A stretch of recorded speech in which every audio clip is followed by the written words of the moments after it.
अभिजितने 2002 साली इंजिनिअरिंग पूर्ण केलं। त्यावेळेला पुणे मुंबई सारख्या शहरात IT कंपन्या नुकत्याच येत होत्या। त्यावेळेला IT कंपन्यांना इंजिनियर मिळत नव्हते, स्पर्धा कमी होती, त्यामुळे नोकरी सहज मिळत होती। एका नामांकित IT कंपनीमध्ये अभिजितला जॉब मिळाला। तेव्हा त्याचा महिन्याचा पगार होता 10,000 रुपये। नोकरी लागल्यावर पुढचे 2 वर्ष त्याने पैसे साठवले आणि मगरपट्टा सिटीजवळ 2 BHK फ्लॅट खरेदी केला। त्यावेळेला प्रॉपर्टीच्या किमती कमी होत्या, त्यामुळे अभिजितला 2 BHK फ्लॅट केवळ 10 लाखात मिळाला।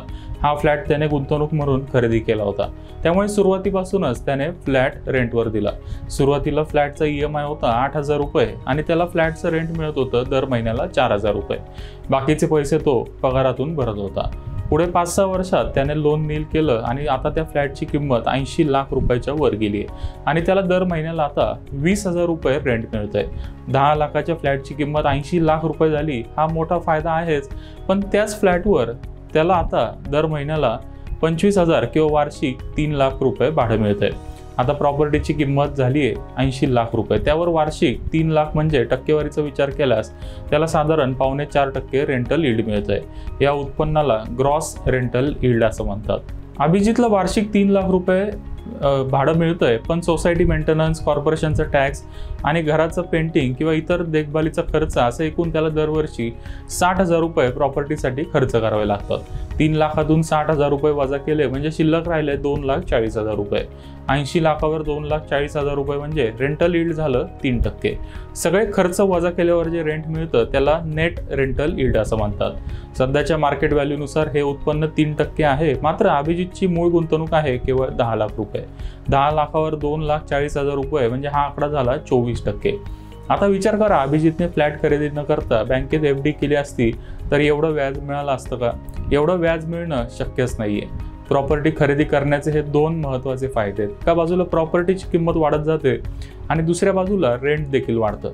साधारण 10 वर्षानंतर फ्लॅटचा EMI आपण केवळ रेंटमधूनच भरू शकतो। हा फायदा ज्यांना माहिती आहे ते गुंतवणूकदार रिअल इस्टेटमध्ये नियमित गुंतवणूक करतात।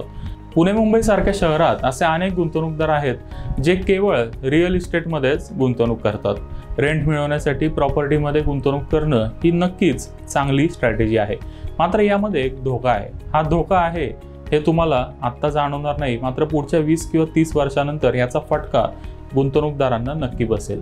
हा कोणता धोका आहे आणि त्यापासून आपण कसं वाचायचं ते आता जाणून घेऊया। प्रॉपर्टी भाड्याने देऊन उत्पन्न मिळवणारे अनेक गुंतवणूकदार मार्केटमध्ये आहेत। ही अनेक हजार कोटींची इंडस्ट्री आहे। कोणाला तरी रेंटच्या माध्यमातून उत्पन्न मिळतंय म्हणजे कोणीतरी अर्थातच भाडं भरणारा भाडेकरी हे पैसे खर्च करतोय।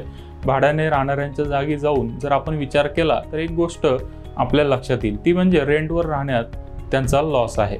रेंट भरण्यापेक्षा स्वतःचा फ्लॅट घेऊन EMI भरला तर सुरुवातीला त्रास होईल, पण पैसे आपल्याच प्रॉपर्टीसाठी खर्च होतील। हा कॉमन सेन्स रेंटवर राहणाऱ्या प्रत्येकाकडे असतो।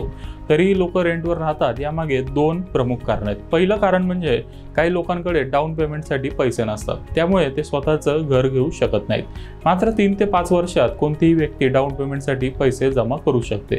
रेंटवर राहण्यात कोणत्या अडचणी आहेत ते एकदा या लोकांच्या लक्षात आलं की मग ते स्वतःचं घर घेण्याचा निर्णय नक्की घेतात।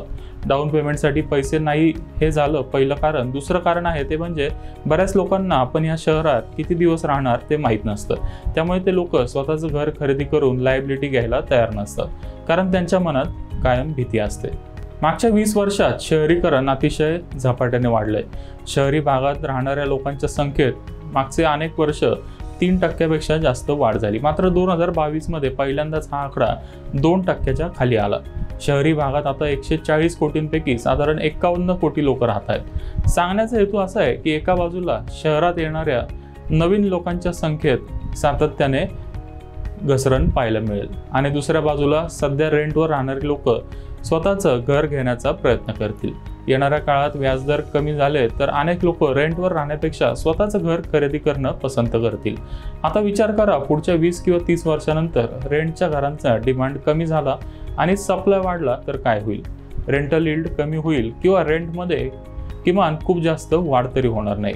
प्रॉपर्टी प्राईम लोकेशनला नसेल तर भाड्याने जाण्याची शक्यता देखील कमी होईल।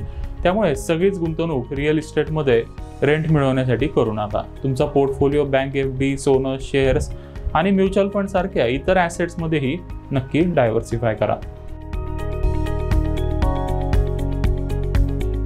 सोनं, bank deposit, real estate, mutual funds, shares आणि इतर गुंतवणुकी संदर्भात तुमच्या मनात काही प्रश्न आहेत का? काळजी करू नका, आता तुम्ही हे प्रश्न थेट अर्थविश्वातल्या तज्ज्ञांना विचारू शकता आणि तेही अगदी मोफत. मनी9 ॲप डाउनलोड करा आणि लगेच तुमच्या मनातल्या प्रश्नांचे उत्तरं जाणून घ्या. प्रश्न तुमचे, उत्तरं तज्ज्ञांचे.